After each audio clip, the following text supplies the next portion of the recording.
Hello বন্ধুরা, কেমন আছেন সবাই? আশা করি সকলে ভালো আছেন। আজকে আবার আপনাদের মাঝে নতুন একটি ভিডিও নিয়ে আসলাম। আজকের ভিডিওতে থাকছে ইতালিতে কোন শাকসবজিকে কী নামে ডাকা হয় সেটাই আজ শিখব। তাহলে চলুন আজকের ভিডিওটি শুরু করি। তো বন্ধুরা, আমাদের ভিডিওটি যেহেতু শাকসবজি নিয়ে, এজন্য আজকে প্রথম শব্দটি রেখেছি শাকসবজি। শাকসবজিকে ইতালিয়ান ভাষায় কী বলা হয় সেটাই শিখব।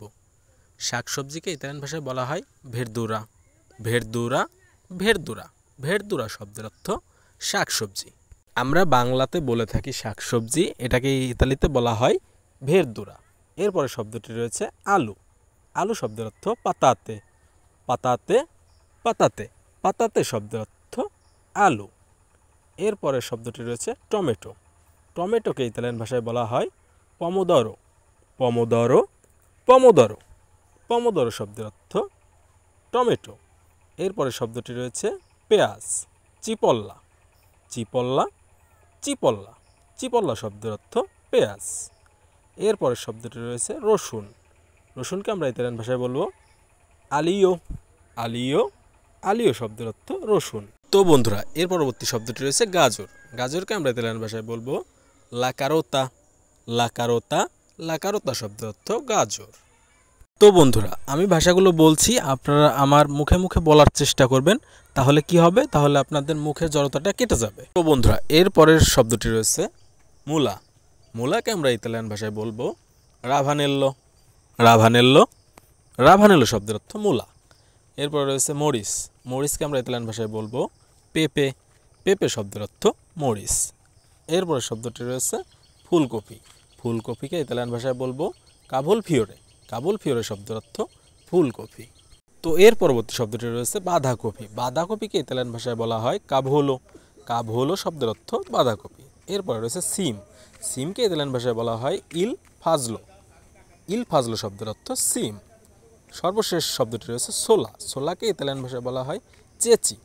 চেচি চেচি শব্দের অর্থ সোলা। এরপরের শব্দটি রয়েছে মটর। মটরকে আমরা ইতালিয়ান ভাষায় বলবো পিজেল্লো। পিজেল্লো পিজেল্লো শব্দের অর্থ মটর। এর পরবর্তী শব্দটি রয়েছে মটরশুঁটি। মটরশুঁটিকে ইতালিতে বলা হয় ফাজলি। ফাজলি ফাজলি শব্দের অর্থ মটরশুঁটি। এরপরের শব্দ রয়েছে শালগম। রাপা। রাপা রাপা শব্দের অর্থ শালগম। এর পরবর্তী শব্দটি রয়েছে কাঁচকলা বা কাঁচা কলা। এটাকে ইতালিয়ান ভাষায় বলা হয় বানানা ক্রুদা শব্দের অর্থ কাঁচকলা। শসা। শসাকে বলা হয় চেত্রিয়লো।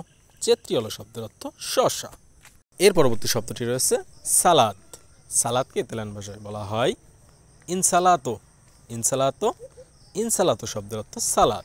তো বন্ধুরা, এর পরবর্তী শব্দটি রয়েছে পালং শাক।